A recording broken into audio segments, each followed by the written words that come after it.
Good morning first year class. आज हम क्या पढ़ने वाले हैं, प्लेन इलेक्ट्रोमैग्नेटिक वेव जब डाइलेक्ट्रिक मीडियम में ट्रेवल करती है तो हमारी मैक्सवेल इक्वेशन पर क्या इफेक्ट आने वाला है। तो देखो, सबसे पहले हमें पता होना चाहिए कि डाइलेक्ट्रिक मीडियम क्या होता है। तो आइए देखते हैं। देखिए, सबसे पहले जो मैं बता रही हूँ कि डाइलेक्ट्रिक मटेरियल की क्या प्रॉपर्टी है कि वो कंडक्ट नहीं करते। ठीक है, वो कंडक्ट नहीं करते, just like your conductor. Dielectric material जो है वो कंडक्ट नहीं करते। अब अगर मैं इस टाइप के, सपोज मैं ये एक मटेरियल ले रही हूँ जो डाइलेक्ट्रिक है, इसको मैं एक्सटर्नल इलेक्ट्रिक फील्ड में रख रही हूँ, तो इलेक्ट्रिक फील्ड हमें पता है पॉजिटिव से नेगेटिव डायरेक्शन की तरफ जाता है। तो अब क्या होगा कि इस मटेरियल के अंदर अपोजिट डायरेक्शन में हमारे पास चार्जेस जो है वो शिफ्ट हो जाएंगे।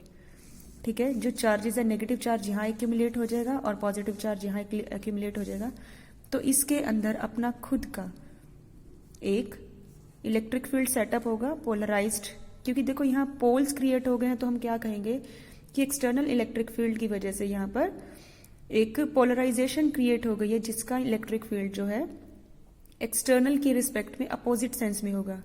तो हमारे पास जो नेट इलेक्ट्रिक फील्ड है वो कितना होगा, E माइनस EP। ठीक, तो डाइलेक्ट्रिक मटेरियल क्या करता है, एक तो कंडक्ट नहीं करता, और सेकेंड थिंग क्या है कि रिड्यूस कर देता है, reduces the effect of external electric field, effect of external electric field. ठीक, तो सबसे पहले जो है हमने ये डाइलेक्ट्रिक मीडियम की एक प्रॉपर्टी थी जो वो डिस्कस कर ली। अब उसके बाद देखते हैं कि हमारे पास मैक्सवेल इक्वेशन के ऊपर इसका क्या इफेक्ट आने वाला है। जनरली जो है मेरे पास मैक्सवेल इक्वेशन ये होती है, del dot D is equal to rho, del dot B is equal to 0, del cross E is equal to minus curly B by curly T and del cross H की ये value होती है। आप सभी को पता है डी हमारे पास क्या है, डिस्प्लेसमेंट वेक्टर है। एच हमारे पास क्या है, ई क्या है, ये सारे पैरामीटर्स आप सबको नॉन है। जे करंट डेंसिटी, हम उसको इस तरीके से डिफाइन कर सकते हैं, sigma E, sigma is the surface charge density और ये हमारी करंट डेंसिटी है। ठीक है, तो हमने अब क्या कंसीडर क्या किया हुआ है कि isotropic homogeneous dielectric medium with permeability mu and permittivity epsilon. देखो, आइसोट्रॉपिक का मतलब क्या होता है कि ऐसा मीडियम जहां पर हर पॉइंट पर सारे पैरामीटर्स की वैल्यू सेम है। ठीक है, ऐसा नहीं है कि एक पर्टिकुलर डायरेक्शन में किसी वेक्टर की वैल्यू अलग आ रही है, अलग डायरेक्शन में, डायरेक्शन से इंडिपेंडेंट है सारी क्वांटिटीज जो है हमारी। ठीक है, तो इस टाइप का हमने मटेरियल मीडियम जो है वो कंसीडर किया है। ठीक, यहाँ पर मैंने फिर से डिफाइन कर दिया है कि डाइलेक्ट्रिक मीडियम जो है, डाइलेक्ट्रिक मटेरियल जो वो कैसे होते हैं, कंडक्ट नहीं करते बट वो पोलराइज हो जाते हैं। दे setup their internal electric field and reduces overall electric field. ठीक, तो अब देखो, अगर मेरे पास सिग्मा 0 है, सरफेस चार्ज डेंसिटी 0 है, तो ऑब्वियसली मेरे पास करंट डेंसिटी भी 0 होगी। ठीक, क्योंकि डाइलेक्ट्रिक मटेरियल के लिए ये हमारे पास कंडीशंस आ जाती हैं। When dielectric is not charged, जब वो चार्ज नहीं है तो ऑब्वियसली उस केस में भी रो मेरे पास क्या होगा, 0 होगा। वॉल्यूम चार्ज डेंसिटी होता है हमारा रो। तो अब ये सारे पैरामीटर्स को मैं इस इक्वेशन में, इन सेट ऑफ इक्वेशंस पर अप्लाई कर देती हूँ। तो मेरे पास क्या आ जाएगा, del dot D is equal to 0, del dot B is equal to 0, del cross E is equal to curly B by curly T and del cross H is equal to this thing. अगर मैं इन सारी equations में D की जगह E vector use करना चाह रही हूँ तो मेरे पास ये आ जाएगा। ठीक, क्योंकि मेरे पास क्या होता है, D is equal to epsilon electric field. Clear है सभी को। देन अब इसके बाद देखिए, हम अपनी इसी इक्वेशन को, थर्ड इक्वेशन को यूज करते हैं और इसका दोनों साइड जो है वो हम कर्ल को सॉल्व करेंगे। ठीक है, जब मैं यहाँ कर्ल को सॉल्व करूंगी तो देखिए, यहाँ पर मेरे पास ट्रिपल प्रोडक्ट में 3 वेक्टर जो है, इनका triple product, vector triple product है। तो इनको हम जब सॉल्व करते हैं, आप तो सबको फॉर्मूला पता ही है, del into del dot E is equal to del square E हमारे पास यहाँ आ जाएगा। ठीक, और राइट हैंड साइड हमारी पैरेलल चली रही है। देखो, म्यू कांस्टेंट है, एच हमारे पास क्या होता है, थर्ड इक्वेशन, फोर्थ इक्वेशन से हम यहाँ यूज कर लेंगे, जहां पर मेरे पास क्या था, del cross H is equal to curly D by curly t, और डी हमारा क्या होता है, एप्सिलॉन ई। तो यही वैल्यू मैं यहाँ पुट कर लूंगी। तो अब यहाँ से देखिए, del dot E second equation से क्या हो जाएगा हमारा, 0 हो जाएगा, तो मेरे पास सिर्फ यही टर्म एग्जिस्ट करेगी। तो अब इन सब चीज़ों के बाद मैंने सभी को पुट करने के बाद मेरे पास क्या बचता है, minus del square dot del square E is equal to mu epsilon curly square E by curly T square. तो यहाँ पर मेरे पास जो ये एक इक्वेशन आ गई है इलेक्ट्रिक फील्ड की टर्म में, डेल स्क्वायर क्या रिप्रेजेंट कर रहा है, सेकेंड ऑर्डर डेरिवेटिव है, लेप्लेशियन ऑपरेटर है। तो यहाँ पर आपके पास एक्स वाई जेड तीनों के रिस्पेक्ट में ही डेरिवेटिव होगा, इधर की साइड टाइम डेरिवेटिव है। तो जब हमारे पास जो नॉर्मली वेव इक्वेशन होती है, हम लोगों ने पढ़ा भी है स्कूल टाइम पर, कि अगर सपोज मेरे पास एक्स एक्सिस के लॉन्ग वेव ट्रेवल कर रही है तो उसके लिए वेव इक्वेशन हम इस तरीके से लिखते हैं। तो यहाँ टाइम के डेरिवेटिव का जो कॉफिशिएंट होता है that is equivalent to 1/v²। तो जब मैं इसको कंपेयर करूंगी तो मेरे पास वेलोसिटी जो इलेक्ट्रोमैग्नेटिक वेव की क्या आ जाएगी, 1/√μ एप्सिलॉन। ठीक, ये हमारी म्यू क्या है, परमिटिविटी है और परमिबिलिटी है, परमिबिलिटी है और ये परमिटिविटी है डाइलेक्ट्रिक मीडियम की। जिस तरीके से हमने इलेक्ट्रिक फील्ड के लिए कर लिया था, सिमिलरली अब हमारी जो फोर्थ इक्वेशन थी, del cross H is equal to epsilon curly E by curly t, इस इक्वेशन को हम फोर्थ इक्वेशन को फिर से कर ले लेते हैं। सेम ऊपर वाले मेथड की तरह हम यहाँ पर क्या करेंगे, वेक्टर ट्रिपल प्रोडक्ट जो है उसको ओपन करेंगे और इलेक्ट्रिक फील्ड की तरह मेरे पास एक इक्वेशन ये फिर से आ जाएगी।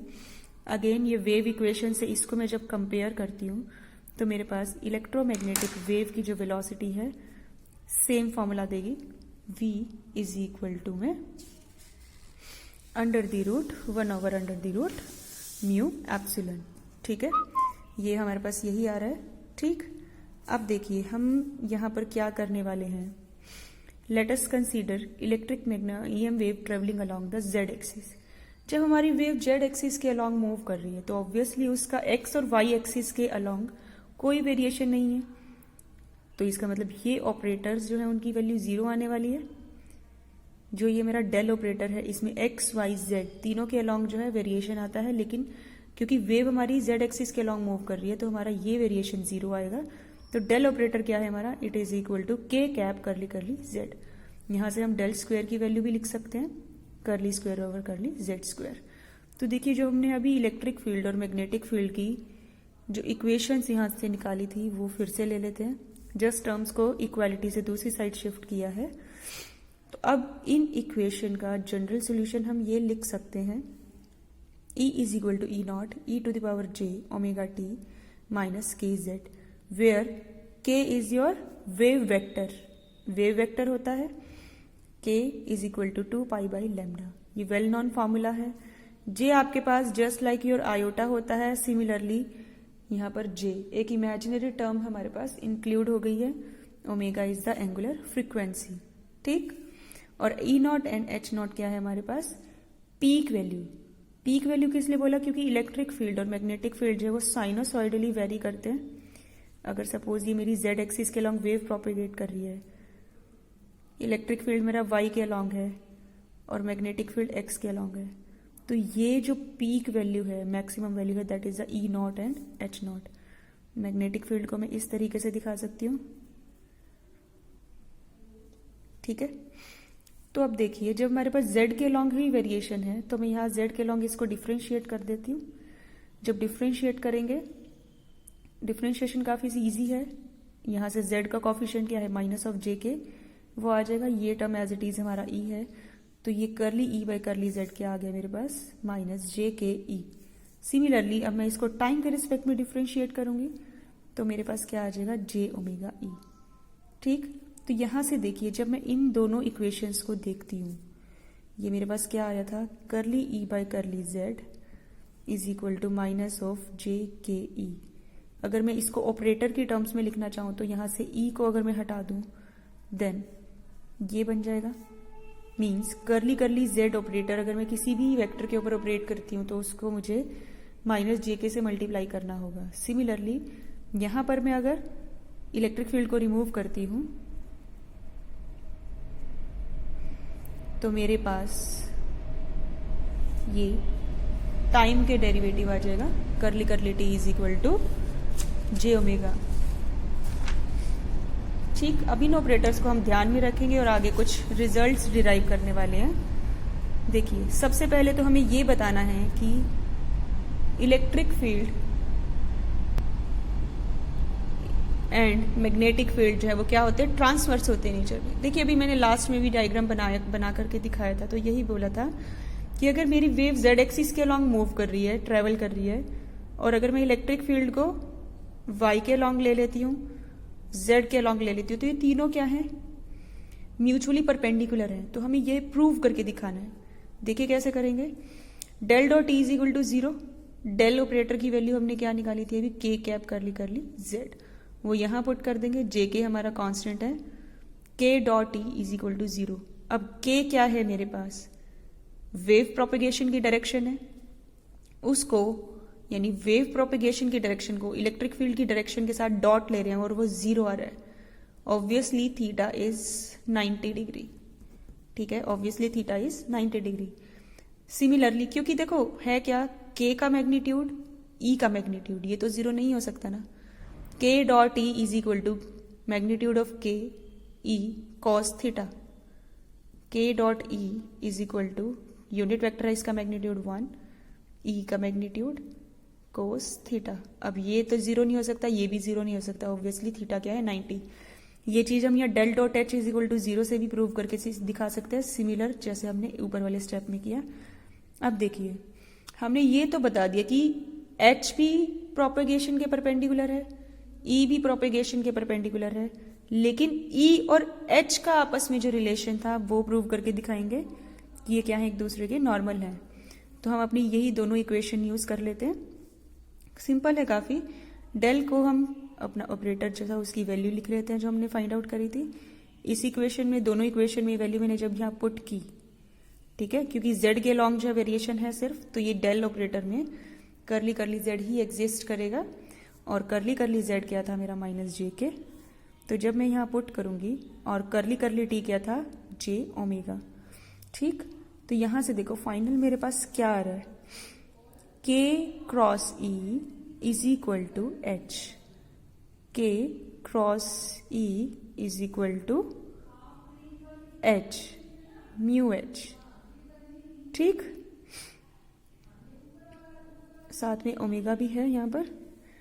ठीक है, तो अब देखो एच की डायरेक्शन कहां है, के क्रॉस ई, हमें इसका क्रॉस प्रोडक्ट सॉल्व करना होगा। इनका क्रॉस प्रोडक्ट जब आप सॉल्व करोगी तो सपोज में जो रिजल्टेंट वेक्टर आ रहा है उसकी डायरेक्शन क्या है, एन कैप है। अब आपको पता है एन कैप के भी नॉर्मल होगा, इलेक्ट्रिक फील्ड के भी नॉर्मल होगा, और ये हमारा इसकी डायरेक्शन किसकी होगी, एच की, क्योंकि इन दोनों की जो रिजल्टेंट डायरेक्शन होगी उसी डायरेक्शन में हमारा मैग्नेटिक फील्ड होगा। ठीक, तो जो मैग्नेटिक फील्ड है वो हमारा के भी नॉर्मल आ रहा है और इलेक्ट्रिक फील्ड के भी नॉर्मल आ रहा है। ये हमने प्रूव करके दिखा दिया कि यानी तीनों जो है वो क्या है, म्यूचुअली नॉर्मल है। ये दोनों तो पहले ही नॉर्मल थे एक दूसरे के, अब मैंने एच को भी इसके नॉर्मल दिखा दिया और ई को भी इसके नॉर्मल दिखा दिया। आई थिंक ये काफी सिंपल है, इसके बाद आपको कोई प्रॉब्लम होनी नहीं चाहिए। इसके बाद देखिए, अब यही चीज जो है मैं मैग्नेटिक फील्ड से आपको प्रूव करके दिखाऊंगी। हमने अपनी जो इक्वेशन थी वही कंसीडर कर लेते हैं। जब ये पुट किया था, ये वाली इक्वेशन फिर से ले लेंगे, करली करली जेड ऑपरेटर और करली करली टी, इन सभी की वैल्यू लिख लेंगे। तो मेरे पास एट लास्ट क्या आ रहा है, ये आ रहा है। अगेन देखो, इलेक्ट्रिक फील्ड की डायरेक्शन क्या है, जो के भी नॉर्मल है और एच के भी नॉर्मल है। सिमिलरली जैसे ऊपर अभी हमने प्रूव करके दिखाया। व्हाट डज इट मीन कि ई, बी एंड प्रोपेगेशन की direction, all these 3 vectors are normal to each other. ये हमें प्रूव करना आ सकता है। ये आप अपने आप करके भी देख सकते हैं। इलेक्ट्रिक फील्ड अगर मैं यहाँ इनके अलॉन्ग ले रही हूँ तो मेरे पास ऑब्वियसली प्रोपेगेशन की डायरेक्शन जो आएगी वो के कैप आएगी। अब आगे हम फिर सेकंड क्या रिजल्ट फाइंड आउट करेंगे, intrinsic impedance of the medium. देखिए, इम्पिडेंस का मतलब क्या होता है, रेजिस्टेंस ऑफर करना। जैसे जब कोई करंट है हमारा किसी वायर में फ्लो करता है, तो चाहे वो कितना ही गुड कंडक्टर को क्यों ना हो वायर, कुछ ना कुछ रेजिस्टेंस ऑफर करेगा। सिमिलरली जब ईएम वेव हमारी मीडियम में ट्रेवल कर रही है तो वो मीडियम कुछ ना कुछ रेजिस्टेंस ऑफर करेगा, और वही इंट्रिंसिक मीडियम जो है, इम्पिडेंस जो है, वो हमें कैलकुलेट करना है। तो हम हमारी जो है ये इक्वेशन कंसीडर कर लेते हैं। ई हमने क्या कंसीडर किया था, एक्स के लॉन्ग, और मैग्नेटिक फील्ड हमारा वाई के लॉन्ग। ये दोनों वैल्यूज हम जब पुट करेंगे तो देखो ये क्या आ गया, के क्रॉस आई, ये जे कैप होता है, ये तो हमारा था ही जे कैप के लॉन्ग, कैंसिल आउट हो जाएंगे जो टर्म्स हैं। E x over H Y is equal to omega mu by k. ठीक, के क्या है मेरा, wave vector 2 pi by lambda. यहां से मैं वेलोसिटी का फॉर्मूला मुझे पता ही होता है, फ्रीक्वेंसी इंटू में लैम्डा। तो वेव वेक्टर को मैं कन्वर्ट कर लेती हूँ ओमेगा की टर्म्स में और वेलोसिटी की टर्म्स में। 1 बाई लैम्डा की वैल्यू मैंने यहां से ली, f by v, 2 pi f हमें पता ही है ओमेगा होता है। ठीक है, तो अब देखिए E x by H y मेरा क्या हो जाएगा, omega mu v by omega. तो ये मेरे पास फाइनली जो है E x by E y क्या आ गया, म्यू वी, और हमें पता है वेलोसिटी जो है वेव की वो क्या होती है, 1 ओवर म्यू एप्सिलॉन। तो फाइनली जो मेरे पास है intrinsic impedance E x over H Y is equal to mu under the root mu over epsilon. ये क्या आ गया हमारे पास, अब इंट्रिंसिक इम्पीडेंस आ गया मीडियम का, म्यू हमारे पास, और एप्सिलॉन जो है मीडियम की ही प्रॉपर्टीज होती हैं। ठीक है, तो इसके आगे देखते हैं अभी। थर्ड जो है वो रिजल्ट हम क्या फाइंड आउट कर सकते हैं, speed of the EM wave. देखिए हमने जो है किस मीडियम में ट्रेवल कराना है, ईएम वेव को डाइलेक्ट्रिक मीडियम में ट्रेवल कराना है, तो उसकी वेलोसिटी देख लेते हैं क्या होगी। ये था फॉर्मूला। अब इसमें थोड़ा सा मैनिपुलेशन करते हैं। हमें पता है रिलेटिव परमिएबिलिटी क्या होती है, mu over mu not, relative permittivity epsilon over epsilon not.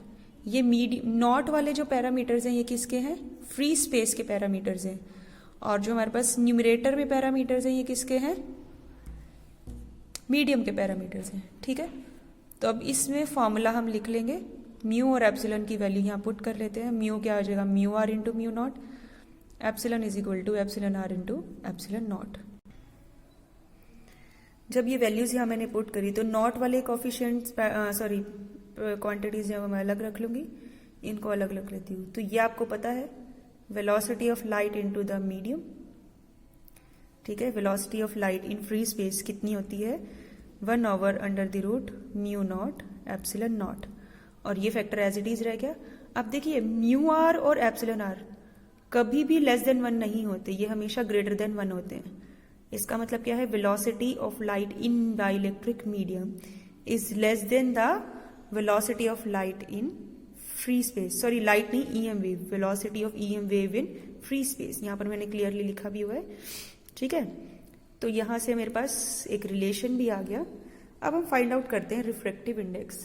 हमें पता है हर एक मीडियम का, चाहे वो वैक्यूम, एयर, कोई भी मटेरियल हम मीडियम ले लें, उसका कुछ ना कुछ रिफ्रैक्टिव इंडेक्स होगा। तो वही रिफ्रैक्टिव इंडेक्स अब हम फाइंड आउट करने वाले हैं। सिंपल है, आपको पता है रिफ्रैक्टिव इंडेक्स का फॉर्मूला C/V होता है, मतलब velocity of EM wave in free space upon में velocity of EM wave in medium. Free space में 1 over mu not epsilon not, medium में हमारे पास ये फॉर्मूला होता है। बस सॉल्व करो, म्यू एप्सिलॉन और ये हमारे पास म्यू नॉट। अब आपको पता है this factor is equal to relative permeability, this factor is equal to relative permittivity. तो आपके पास एक सिंपल सा फॉर्मूला आ गया रिफ्रैक्टिव इंडेक्स का। आई होप स्टूडेंट्स आप सबको ये क्लियर हो गया होगा कि कैसे इलेक्ट्रोमैग्नेटिक वेव जब डाइलेक्ट्रिक मीडियम में ट्रेवल करती है तो उसके पैरामीटर्स कैसे चेंज होते हैं और हम क्या क्या रिजल्ट्स यहाँ से डिराइव कर सकते हैं। Thank you.